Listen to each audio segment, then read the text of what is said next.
세간에 화제가 된 사건과 법적 쟁점 짚어보겠습니다. 네, 오늘 이슈 플러스는 문효진 변호사와 함께하겠습니다. 어서 오세요. 네, 경찰에 비공개 출석을 했던 김호중 씨 어제 오후 2시부터 3시간 동안 조사를 받았지만 밤 10시가 넘어서야 경찰서에서 나왔습니다. 본격적으로 얘기 나누기 전에 김호중 씨 목소리부터 함께 들어보시죠. 남은 조사가 또 있으면 성실히 받도록 하겠습니다. 죄지은 사람이 많이 필요하겠습니다. 어쨌든 죄송합니다. 네. 음주운전을 포함해서 사실관계를 모두 인정을 했고 마신 술의 종류, 양 구체적으로 다 말씀을 드렸습니다. 사회적 공인관계로 국민들한테 직접 사과를 하고 고개를 숙이는 게 마땅하나 본인의 아직 사정이 여의치 않은가 봅니다. 네. 어쨌든 죄송합니다라고 하면서 기자의 팔을 툭툭 치는 듯한 행동을 했고요. 약간 미소를 좀 머금기도 했었습니다. 게다가 변호사께서는 본인의 사정이 여의치 않아서 고개를 숙이지 못하는 것 같다고 했는데 대체 어떤 의미입니까, 그게? 일단 김호중 씨 입장에서는 음주운전 사실에 대해서는 시인을 했다고 하지만 음주운전 사실을 시인한 것만으로 유죄가 나오지는 않습니다. 지금 혈중 알코올 농도가 측정이 안 됐다면 술을 마신 양이나 체격만으로 측정하기에는 위드마크 공식을 적용하더라도 다 고려를 했을 때 0.03% 이 음주운전 수치가 적용될지 여부가 불분명하거든요. 이 부분에 대해서는 술을 마신 양을 인정했다고 할지라도 그 부분에 대해서 유죄가 나올지 안 나올지 불확실하다는 것을 이미 알고 전략적으로 하는 것 같습니다. 예, 이미 출석할 때 비공개 출석 주차장으로 들어가지 않았습니까? 그래서 언론의 카메라를 피할 수가 있었는데 전관 변호사 요청으로 어떻게 특혜를 본 거 아니냐 이런 논란에 대해서는 어떻게 보십니까? 비공개 출석 자체는 이제 변호인이 요청하면 경찰이 받아들여질 수 있는데요. 김 씨 같은 경우에는 이미 얼굴이 많이 알려진 사람인데다가 이 수사기관의 포토라인에 선다는 것 자체가 이제 사진이 인터넷에 계속 돌아다니며 굉장히 압박감을 받을 수 있는 점이 고려가 됐을 것 같고요. 이 전관 변호사가 경찰 출신 변호사도 아니고 아마 적법한 절차에 따라서 이거는 비공개 요청을 하고 경찰이 여기에 대해서 협조를 한 것으로 보이기는 합니다. 어제 오후 2시쯤에 취재진을 피해서 지하로 들어갔단 말이죠. 원래는 3시간 정도 지나서 5시쯤에 조사가 끝났는데 6시간 가까이 귀가를 거부했습니다. 취재진이 있다는 이유로요. 근데 취재진은 10시간이든 20시간이든 계속 거기 있을 텐데 왜 이렇게 오랫동안 나오지 않았던 걸까요? 아무래도 그 포토라인에 선 사진 자체가 계속 돌아다니니까 김 씨 입장에서는 그것이 굉장히 압박스러울 것 같고 그래서 취재진이 아마도 포기하고 자포자기하게 돌아가기를 기다린 게 아닌가 그런 생각이 듭니다. 예.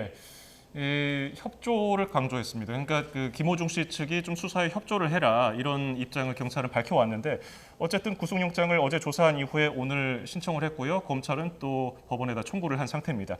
이렇게 경찰부터 보면요, 신청을 이렇게 빠르게 한 배경은 뭐로 볼 수 있을까요? 일단 김호중 씨 사건 같은 경우에는 음주운전으로 끝난 것이 아닙니다. 음주 다음에 많은 관련자들이 연루가 되어 있는데요. 이 김호중 씨의 옷을 입고 대신 경찰에서 허위 자백을 한 매니저 그리고 그 매니저에게 그런 행위를 시킨 소속사 대표 그리고 메모리 박스를 삼켰다고 진술한 본부장까지 이 범죄 가장 최초의 범죄에 의해서 추가적인 범죄까지 사실 이어지고 있고 관련자들이 점점 사건이 커지잖아요. 따라서 경찰에서는 이런 행위는 사실 처음 범죄 행위보다 그 다음에 이루어진 범죄 행위가 더 중하다고 보기 때문에 구속영장을 신청한 것으로 보입니다. 네, 그런데 어제 조남관 변호사가 어제는 음주운전 부분만 조사를 했다고 했습니다. 근데 관련된 혐의가 최대 7가지가 나왔는데 어제 3시간 동안만 조사를 했고 음주운전만 조사를 한 이유가 있을까요? 음주운전에 아마 국한돼서 조사를 하진 않았을 것 같고 여러 부분에 대해서 조사가 됐을 것 같기는 한데 일단 음주운전 자체에서는 제가 아까 말씀드렸다시피 위드마크 공식으로 계산을 하더라도 유무죄 여부가 불분명하다는 점을 아마 분명히 알고 전략적으로 그렇게 주장을 한 것으로 보이고요.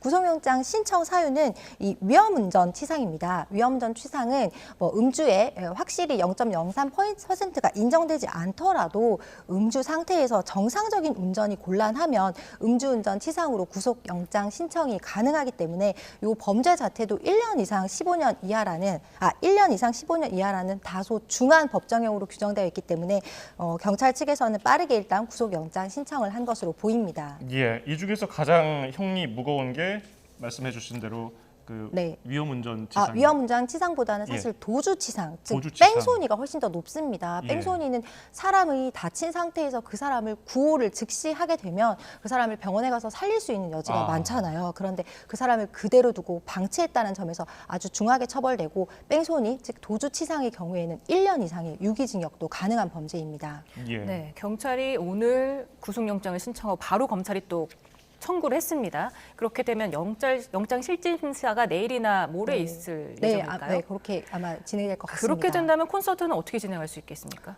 그것은 사실 김 씨 입장에서는 자신의 콘서트가 중요하다라고 생각할 수 있겠지만, 모든 국민은 범죄 앞에서 범죄에 대한 심판을 받는 것이 우선이지 않겠습니까? 생계가 달리지 않은 피고인이나 피의자가 어디 있겠습니까? 그것은 자신의 개인적인 사정이고, 자기가 저지른 범죄에 대해서는 합당한 처벌을 받고 판단을 받는 것이 우선이라고 보입니다. 예, 지금 콘서트가 내일 그리고 모레 예정이 돼 있고 일단은 강행하겠다는 입장을 김호중 씨 측에서 밝혔기 때문에 이 구속이 되느냐 여부에 대해서 좀 지켜볼 필요가 있겠고요. 자, 그리고 어제 경찰 조사에서 술의 종류 그리고 얼마나 마셨느냐에 대해서 집중적으로 조사를 했다고 알려져 있습니다. 근데 그 음주라든지 운전자 바꿔치기 같은 거는 명백하게 지금 드러나서 그런지 인정을 했단 말이죠. 근데 메모리 카드를 없앴다는 것, 그거는 좀 부인하고 있는데, 이 점 증거 인멸을 부인하고 있는 점은 어떻게 봐야 됩니까?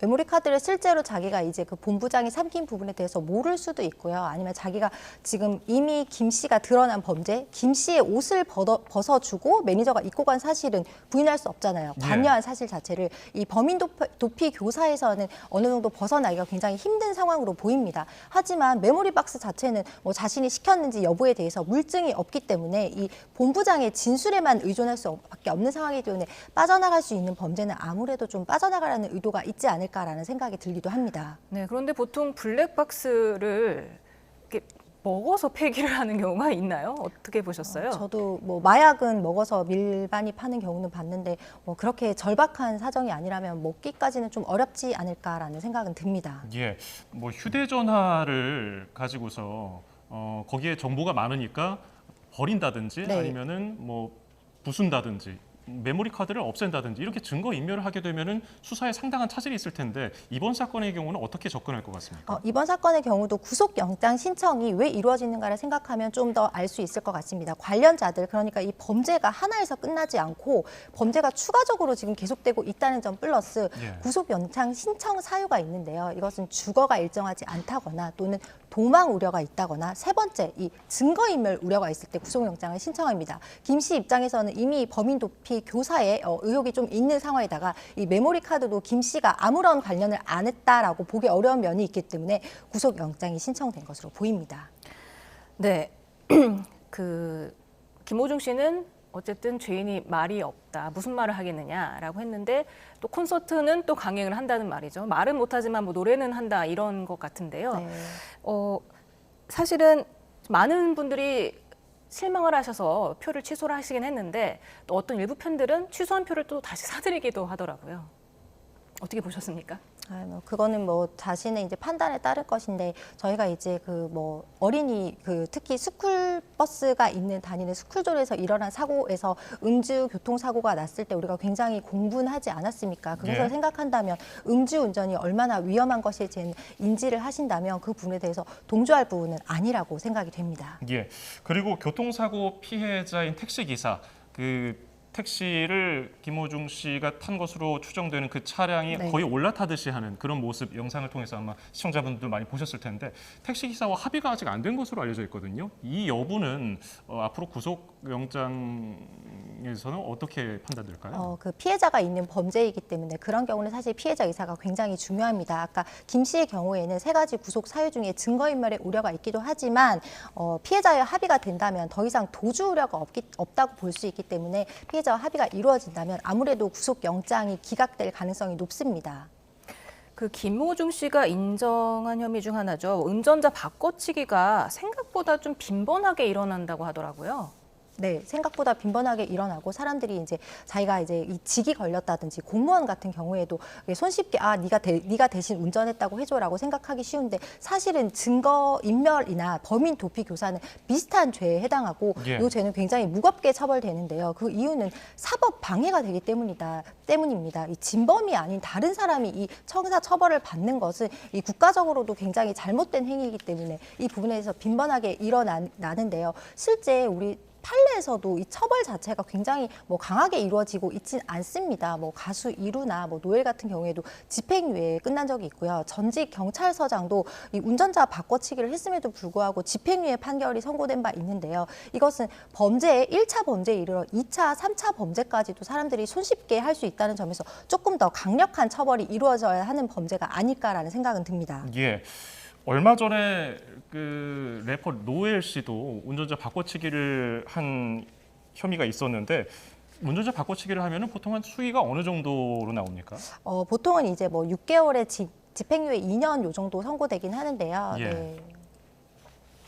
아무래도 실형 쪽으로 가는 것이 이거는 이 운전자 바꿔치기는 아까 말씀드렸다시피 국가의 사법 작용에 대한 저해가 일어나거든요. 예. 재판 과정에서도 이게 밝혀지지 않는다면 결국은 다 무용한 수사 그 인력의 낭비이자 재판 인력의 낭비가 아니겠습니까? 그래서 예. 이 부분은 확실히 이번 기회에 이 김씨 사건을 토대로 이 증거 인멸 또는 범인 도피 교사가 굉장히 무서운 죄라는 것을 깨닫고 좀 강하게 처벌받는 추세로 바뀌었으면 합니다.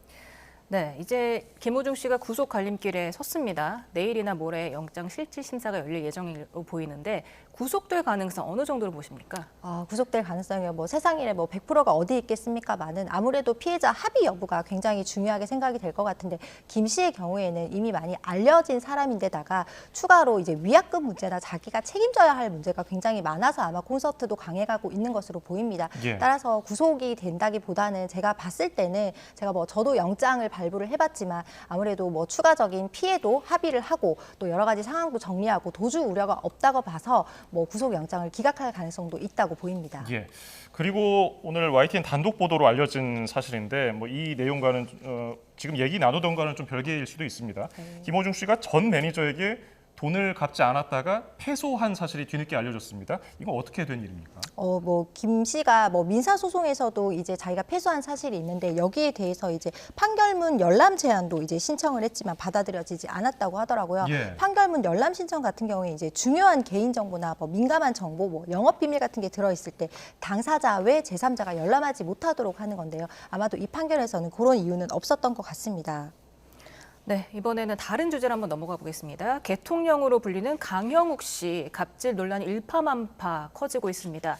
사실 오늘에는 본인의 입장을 밝힐 것으로 예상이 됐었는데 아직까지는 아무 입장 발표가 없습니다. 어떻게 보겠습니까? 아무래도 이게 자기가 정말 안 했다 그러면 엄정하게 내가 대응을 하겠다, 무고죄를 고소하겠다 이런 말이 있을 텐데 아무래도 지금은 강 씨가 워낙 유명한 반려동물 훈련사인데다가 강 씨가 운영하는 회사의 퇴사자들이 직접 직장 갑질 폭로를 아주 구체적으로 하고 있단 말이에요. 퇴사자들이 가스라이팅을 했다, 인격 모독을 했다, 9,670원 통장까지 하고 있는 상황에서 강 씨 입장에서는 아무래도 자기가 조금 인정할 부분이 있기 때문에 아마 그 입장을 정리하느라고 조금 입장 발표가 늦어지고 있는 게 아닌가라는 생각은 듭니다. 예, 아직 강 씨의 입장이 나오지 않았기 때문에 의혹 수준이라는 점 먼저 말씀드리고요. 일단은 제보자들의 목소리가 언론 인터뷰를 통해서 몇 가지 나온 게 있습니다. 일단 들어보고 오겠습니다. 이제 섹스쯤 되면은 이제 화장실 다녀오시라고 지시가 내려오시더라고요. 카페로 한 번에 가셨으면 좋겠다. 다른 데로 가지 마셔라. 방법론이 아니라 직원 감시용 제가 엄연히 불법이다 이러니까 법대로 해봐? 어디서 회사에서 함부로 법 얘기해. 법대로라면 너네 근무 태만으로 다 잘랐어. 네, 화장실을 시간을 맞춰서 다 한꺼번에 다녀와라. 그것도 인근 카페에 다녀와라. 그런 얘기였던 것 같고 지금 너무 많은 의혹이 나와 있는데 몇 가지만 좀 정리를 좀 해주시죠. 아, 네. 일단 그 강 씨가 운영하는 회사의 퇴사자들이 직장 갑질 폭로가 이어지고 있는데요. 가스라이팅, 인격 모독, 퇴직금 같은 문제가 다 이제 대두되고 있습니다. 일단 강 씨가 운영하는 사무실에요. 20대 이상의 CCTV가 설치되어 있었다고 해요. 필요 이상으로 이렇게 많은 수의 CCTV를 설치하게 되면요. 개인정보법 위반이 될 수도 있고요. 예. 또 동의 없이 만약에 메신저를 감시하게 되면 정보통신망 침해로 5년 이하의 징역에 처해질 수도 있습니다. 또 이 메신저를 이용할 때 만약에 동의서를 강요하에 받았다거나 화장실을 시간을 정해서 갔다 오게 했다. 이것은 사실 강요죄가 될 수도 있거든요. 또 더군다나 이 퇴직금이 9,670원을 받은 통장을 제가 봤었는데요. 이 퇴직금을 미지급하게 되면 근로기준법상 위반으로 처벌을 받게 됩니다. 또 나아가서 강 씨가 근로자에게 폭언을 하고 목줄을 던지는 등 직장 내 괴롭힘을 하고 있다는 주장도 제기가 되는데요. 이 직장 내 괴롭힘인 경우에는 이 근로기준법에 의하여 사용자에게 과태료도 처해질 수 있습니다. 예. 그러면 지금 이렇게 이슈가 된 이상 노동부 입장이 나왔습니까? 보통은 이제 직장 갑질 같은 경우에는 이 근로자가 그 고용노동부에 신고를 하게 되는데요. 신고를 하게 되면 그 강 씨의 경우에는 일반 다른 근로자가 아닌 사용자이기 때문에 일반 노무사가 조사를 하는 것이 아니라 특별사법경찰관이라고 해서 근로감독관이 직접 조사를 진행하게 될 것입니다. 네, 현재까지는 아직까지 신고를 받은 상황은 없다는 얘기는 제가 들었습니다. 네. 그 직원 모니터를 비추는 CCTV가 있다는 얘기도 나왔었고 일부는 여성 직원이 환복, 옷을 갈아입는 곳에도 CCTV가 있었다는 제보도 있었습니다. 이런 경우에는 어떤 처벌을 받게 됩니까? 네, 그런 경우에는 특히나 환복 장소나 화장실 같은 데는 CCTV를 설치하는 것이 금지되어 있습니다. 이럴 때는 개인정보법 위반으로 당연히 처벌이 가능합니다. 예. 그런가 하면은 또 다른 증언에 따르면은 훈련비 지급이 늦어지는 네. 견주가 그러니까 그 맡긴 개에 훈련비를 안 준 거죠. 그런 경우에 그 개에게 밥을 주지 말라. 이런 증언도 있는데 이런 경우에 동물 학대로 인한 처벌 가능성은 있습니까? 저희가 집에서 조금 늦어져 가지고 강아지 밥 주는 시간을 좀 늦춰졌다. 그런 경우에 당연히 처벌이 안 되지 않습니까? 예. 그래서 강아지 밥 주는 시간을 조금 늦어졌다라는 이유만으로 처벌이 되진 않는데요. 그 행위가 학대 행위에 볼 만큼이 되면 한마디로 말해서 먹이를 주지 않아서 질병이나 상해에 이르게 됐다라는 우려가 있으면 이것은 동물보호법상 처벌도 가능합니다. 그 견주들을 모욕하는 발언도 조금 나왔다고 하고요. 네. 또 개밥 그릇을 핥으라고 했다. 이런 충격적인 제보도 있더라고요. 네. 왜 이 사람은 이렇게까지 하는 걸까요? 사실이라면요. 네, 아무래도 이게 강아지를 훈련하다 보니까 그 훈련하는 방식이 이 사람과 동물을 잘 구별하지 못하고 만약에 그것이 사실이라면 그런 방식으로 하지 않았을까라는 생각이 드는데요. 강아지든 사람이든 사실은 존중해야 될 존재는 맞잖아요. 그런 점에 대한 인식이 조금 더 있었으면 좋았지 않았을까라는 생각은 듭니다. 예. 자, 비슷한 이야기일 수 있는데요. 좀 잔인한 끔찍한 소식이 또 들어왔어요. 살아있는 강아지들을 쓰레기 봉투에 담긴 채 버린 사건이 있어서 충격을 주고 있습니다. 네. 어떻게 된 일이었습니까? 충남 태안에서 살아있는 새끼 강아지 6마리를 쓰레기 봉투에 담긴 채 버려진 사건이 발생했다고 합니다. 예. 강아지들은 묶인 비닐봉지 속에서 숨을 제대로 쉬지도 못하고 이제 청색증까지 나타났다고 하는데요. 예. 이 동물보호협회는 입양처를 찾고 있기는 하지만 유기한 행위에 대해서 이제 동물 학대로 판단하고 경찰에 수사까지 의뢰했다고 합니다.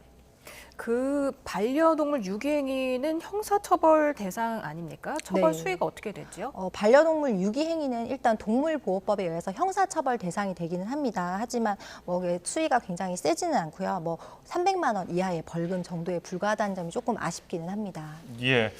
자, 오늘 이슈 플러스는 여기서 마무리하도록 하죠. 문유진 변호사였습니다. 고맙습니다.